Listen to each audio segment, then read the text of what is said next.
You know, how we promote that bullshit, let's promote that. Let's promote that poverty Tare. Let's promote that awareness.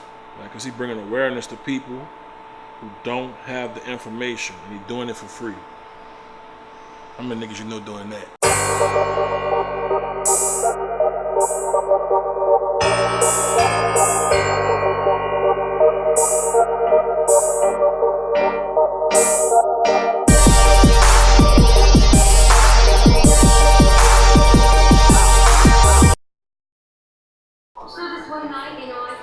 What up, fool?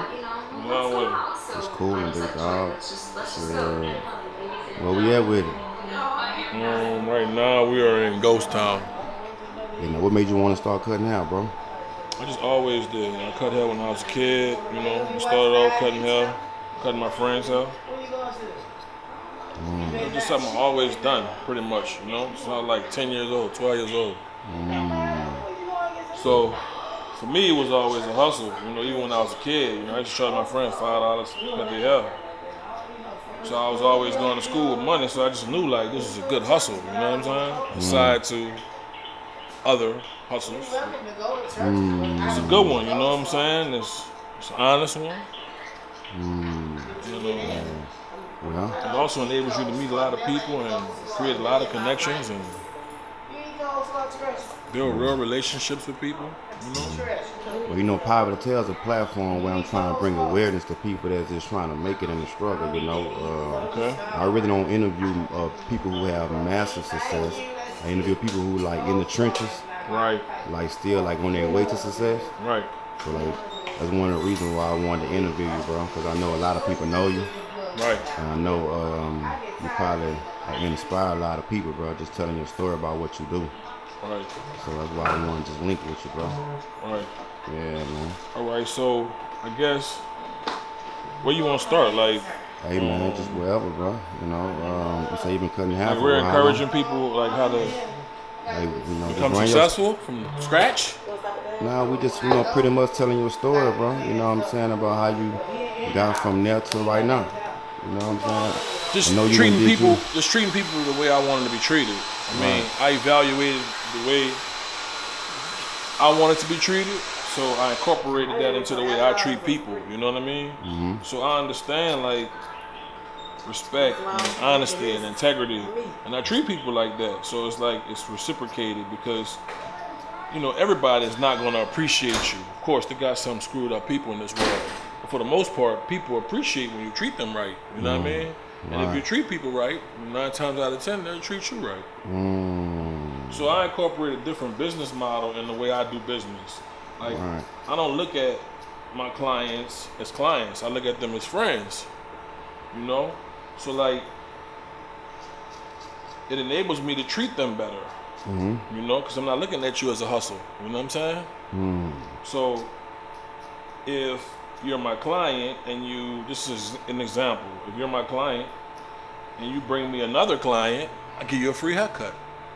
That's real. If you're my client, you can't afford to pay for a haircut, cut your shit on the muscle.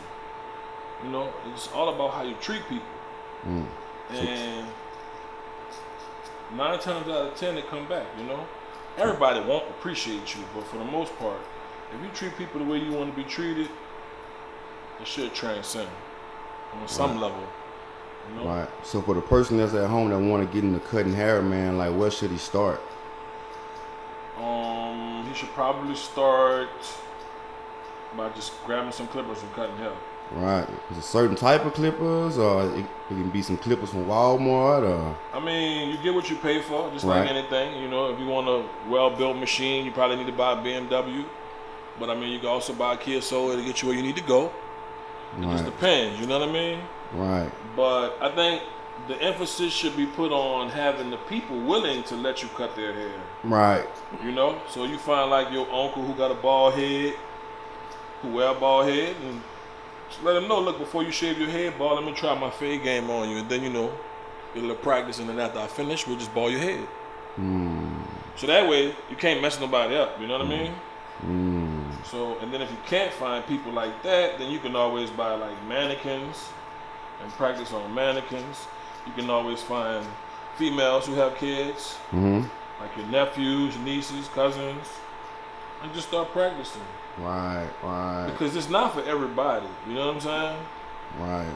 And I tell people this a lot. Like, when you hop in your lane, if it's not working for you, that's not your lane. Mm-hmm. See what I'm saying? Right. So, like, you have to be able to discern when it's time to say when, you know? Mm. Because just because you want to be a barber don't mean you were born to be a barber. You know? So with cutting hair, man, is it like a technique that you have to develop, or is it something that you can just like develop over time with like trial and error? I think a lot of it is a progression, you know, because initially, you know, you're going to learn from your mistakes. You're going to make a lot of mistakes, especially with cutting hair, because, you know, once you cut the hair, it's gone. You can't put it back on. So, like, if you make a mistake, just keep going. You know, your mistakes don't define you, you know? But you would definitely have to develop your own technique, but that comes with cutting hair, you know? As you cut more and you go through life, you'll get better and better if you stick to it. You know, it's like anything. You own your craft, you're going to get better at it, you know? Antonio Brown wasn't the best wide receiver just because he caught a few touchdowns. Right. I think he been catching touchdowns since high school. Right. So you got to work on it. You know what I mean? And whatever you put into it, that's what you get out of it. Right. You put a little bit in, you're going to get a little bit out. So what you think the future of barbering is right now, man? From your point of view. Barbering is evolving because it's like, I'm what I like to consider a classic barber. So what I mean by classic is I don't use enhancements. But I want to add my disclaimer right now. As a barber, I don't have anything against other barbers who use enhancements. Because it's all art, you know what I mean? Some people use sprays to define linings, and some people use sprays to define beards. And don't get me wrong, I use it to a degree, but like I really want my haircuts to be organic, you know?